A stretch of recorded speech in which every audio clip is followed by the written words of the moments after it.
Satu rumah warga di Dusun Bili-Bili, Desa Manuju, Kecamatan Manuju, Kabupaten Goa, Sulawesi Selatan, rusak parah usai tertimpa tanah longsor.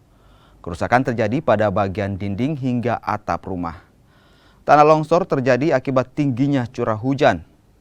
Tidak ada korban jiwa dalam peristiwa ini, sementara aparat TNI Polri dibantu warga bahu-membahu mengevakuasi barang berharga milik korban yang masih dapat diselamatkan.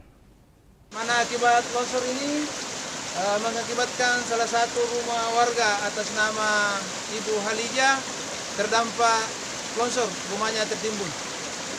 Alhamdulillah tidak terjadi korban jiwa atas tertimbunnya rumah ini, tapi keluarga korban mengalami kerugian diperkirakan kurang lebih 100 juta akibat